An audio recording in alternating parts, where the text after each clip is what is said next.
Hello, everybody. Welcome to Waxing with Wade for episode number 21. It's going to be featuring this album, the 1972 classic Harvest by Neil Young. And you'll notice the camera angle and all is a little bit different this week. Trying something different. I'm really excited about it. I have a guest with me today. And we're going to be reviewing this album in just a moment. I'll introduce you to my good friend, Jeff. Stay tuned. All right, as I said, I've got a guest with me today. This is a good friend of mine and Pam's as well, that we met since we moved here into Wilmington, North Carolina. He is a big music fan. He's a little bit younger than me, so forgive him if he wasn't born when this album came out. I was not, no. But this is Jeff Whittison, and he's going to help me talk about this today. And we chose this album because he's a huge Neil Young fan. I'm a huge Neil Young fan. Everyone should be a huge Neil Young fan. I agree. And it probably does not get any better than this album. I would disagree. Okay, let's hear why, and I will tell you why this is my pick. But you talk about it. Let's hear some of your thoughts. Well, I think he was 4 albums in on his solo career. He had already just a couple years before been with Crosby, Stills, Nash and Young. Obviously, before that, Buffalo Springfield. So, but he had not yet really broken through on, selling a lot of records. I guess CSNY, they were huge, but as a solo performer, this became the best-selling album of that year, I think, of 1972. And he had his only ever #1 song, which is Heart of Gold, came off that album. So, which was actually featured in our wedding in 1986. Oh, right. It was okay. pre the ceremony, but at our wedding, the Heart of Gold was definitely played. Yeah. Are you still looking for a Heart of Gold, Wade? No, that was what it was all about. I found it, and that's why I was marrying it. Oh, because the theme is that you're looking for it. Oh, I see. Yeah, Maybe we didn't pick apart the lyrics, I guess. So interesting. Which album is your favorite by Neil Young, if not this one? Probably later. Zuma might be my favorite. Okay, Zuma. Or yeah, I'll go Zuma. Okay, not after the Gold Rush. Not after the Gold Rush. Okay. I mean, first of all, I'm a huge Neil Young fan, so you can't go wrong with almost any of them, except for when he's in the 80s, and he had some crazy one-offs that I try to listen to every now and then, but I suffer getting through them. But he's still rocking them out. He just released one in 2022. I think it's called, forgetting what it's called, but it had the great song Chevrolet on it. I don't think I've heard that. It's a great song. Note to self, look up the new Neil Young album. 15 minutes. Let me throw out a note here. As y'all notice, this was a bargain bin buy, because you may have seen there's some ink writing on the cover. I didn't write that, nor did I put that sticker on there.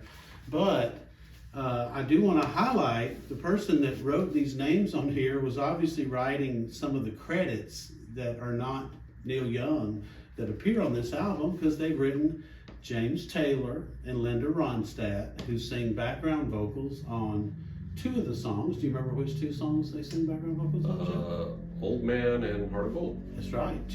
Probably the 2 biggest songs from this album, Old Man and Heart of Gold. David Crosby, Stephen Stills, and Graham Nash, all 3 of Crosby, Stills, and Nash appear on here. And something interesting I noticed was there's one song that has Crosby and Nash singing background vocals. There's another with Crosby and Stills singing background vocals, and yet another with Stills and Nash singing background vocals. But none with all 3 on the same song. That must have been some kind of copyright issue. I don't know.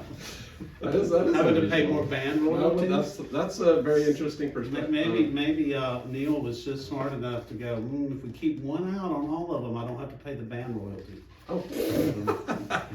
I I would hope he had more artistic vision than that. He wasn't the corporate side of things. Another interesting thing to me about this record, and one reason I love it, is there's 2 songs, one on each side, that were recorded not with the band, but with the London Symphony Orchestra. And it's just piano and orchestrations. Mm-hmm. And they are flat out gorgeous and amazing songs on this album, littered with alt country and country rock everywhere else. Yeah, yeah. And then you've got these great symphonies, and that is A Man Needs a Maid. They're both the third song. No, it's the third song. There's a world. There's a world. A man needs a maid. Yeah. And if just last year, an artist by the name of Sufjan Stevens, I'm familiar with him. he covered "There's a World," and he really brought out how beautiful the lyrics and the Beautiful song. Yeah. So, but because Nils is kind of a sludge, it's like dun dun dun dun. But then Sufjan Stevens picked it up. He has some bright guitar playing on it, and it really brought it out. One thing about Neil Young, one thing I love about him is he's so easy to cover, and so many of his songs have been covered. So another thing I'll say about this album that makes it so magnificent is it is full of simple, catchy melodies, very simple notes, nothing fancy, that are just amazing, like Old Man, like Heart of Gold, like we haven't even talked about The Needle and the Damage Done. Man, that may be the masterpiece on this whole album. And that's a live performance at UCLA. Yeah. And you don't even I didn't even realize that the crowd's so quiet till the very end. Yeah. It's like, whoa, that was live? Yeah. Wow, you could hear a needle drop. Not to pardon the pun. Yeah. Anyway. That's really. And then Alabama is on this album. Yeah. Now, this is closer to the time Sweet Home Alabama came out. This record would have been a year and a half, 2 years before Skinner was recording the second helping of Sweet Home Alabama. And I believe I have heard that the song Alabama was particularly what prompted them to write Sweet Home Alabama. They included Southern Man in the lyrics because it fit and because everyone knows Neil Young for that, and it's typically something they don't care for, picking on the South. Yeah. But I do think it was both the songs, and that Alabama is what really prompted them to write it. Yeah. And that makes, I think, a little more, that makes sense why that song would take him off it more so than Southern Man, because Southern Man's more of a broad. It is. There's a lot of people who are Southern, but how many people are from Alabama? Just the Alabama. Yeah, and so I think it was a cheap shot by Neil Young, and he later even came out and said that he kind of. You read my mind, Jeff. I can't tell you anything, but the folks at home may not have known that Neil Young later said he wasn't his proudest moment, that song. He would do it differently if he did it now. It's too personal, too mean, lumping everybody together, kind of whatever. He didn't come right out. I mean, and it's say, the point. The point of the song. There is a point for it. Oh yeah. But and I think Leonard Skinner's famously, I think one of the band members appeared with a Tonight's the Night Neil Young shirt on the cover. So they liked each other a lot. Oh, definitely. I wanted to get into this on my Pronounced Leonard Skinner episode about the friendship with Neil, the Drive-By Truckers and their wonderful song Ronnie and Neil. Well, one more thing we wanted to say about that I wanted to impart was my friend Patterson Hood with the Drive-By Truckers, as I mentioned, wrote the song Ronnie and Neil about Ronnie Van Zant and Neil Young's friendship, and after the years of writing those songs and how they had this mutual respect. And he has this verse in his song that always struck me, and Jeff can talk to it a little bit too, where he says, Neil wrote Powderfinger for Skinner to record, but Ronnie ended up singing Sweet Home Alabama to the Lord. And that was about Neil Young writing a song to give to Leonard Skinner for them to record called Powderfinger about the time that the plane crash happened. So therefore they never recorded it, and he was going to, but Jeff knows a little more about this. Yeah, he originally wrote it for an album called The Hitchhiker, which I'm wearing the shirt right now. Look at that. But when he got finished with the songs, he gave it to his label, and they said, "What is this? This is a demo, a bunch of songs with demos. You need a band." So he kind of chopped up the songs and put some of the songs on one album. Powderfinger ends up on an album called Rust Never Sleeps. But finally, in 2017, Neil Young finally released that album that he wanted to. So that just came out about 5 years ago. I need to hear that album. Yeah, it's good. I love Powderfinger, the song. It's one of my favorite Neil Young songs. Yeah, I think the version on the Hitchhikers, it doesn't have the band with it. So it's just him, which the story is really, this is probably one of his best songs that portrays a story. It almost feels like a movie if you listen to the lyrics. Okay. Yeah. And it's called The Hitchhiker? Hitchhiker, yeah. Okay. Well, I'm curious if he indeed from the start wrote that song with Skinner in mind and then included it with his other recordings and what all happened to those. Or, I don't know. Or if he gave it to them after his album got canceled in that interim. Could have been. He maybe, decided, I'll just give these songs out to other people, I guess. But I think Patterson knows, maybe in talking to him, he's met Neil. I believe he wrote that the way he did because he had the feeling or knew that he wrote it for them. That's how he couches it in his lyrics. He wrote it for them to record. Interesting. He didn't give it to, he wrote it for them to record. So I'll have to ask him about that. Or maybe Patterson will weigh in himself with a comment. And we'll have a celebrity commenter. All right. Oh, would that be cool? Hey Patterson, give me a shout out. Love your music. I'll introduce you to Jeff someday. Well, should we play a little bit? Let's see. Was there anything else I wanted to mention? So, listen to this song. The song that jumped out at me after not hearing this album in a few years, but I was very familiar with it.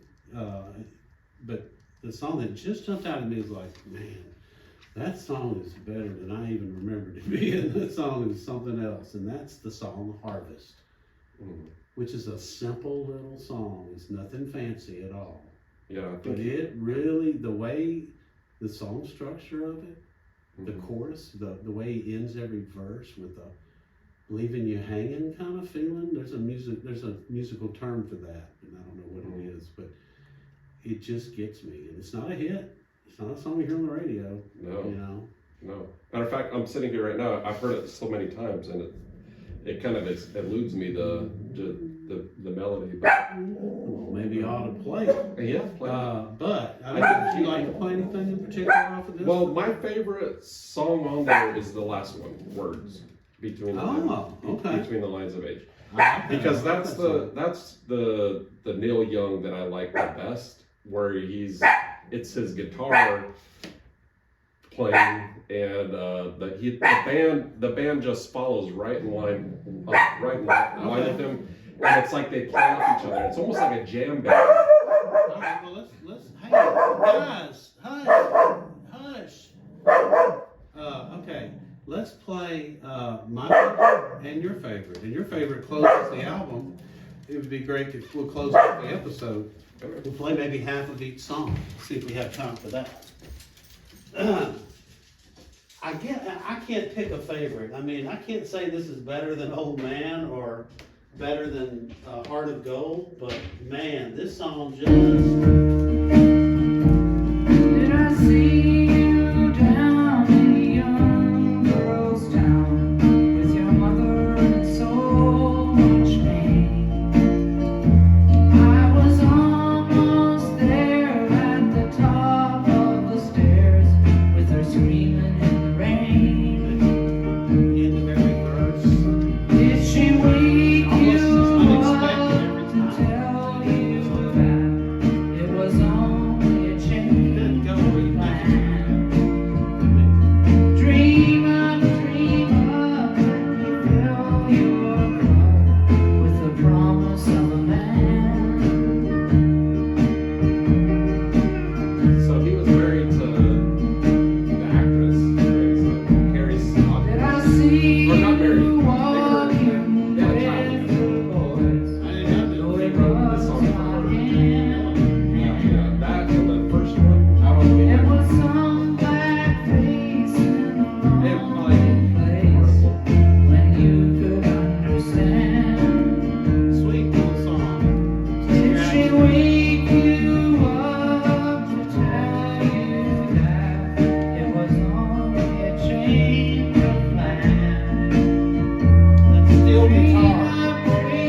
then, as Jeff said, his favorite, and I love this song as well, ends the album. We'll hear a bit of it.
Our time is up. I'd love to chat more, and maybe I'll have Jeff back as a guest on another episode one of these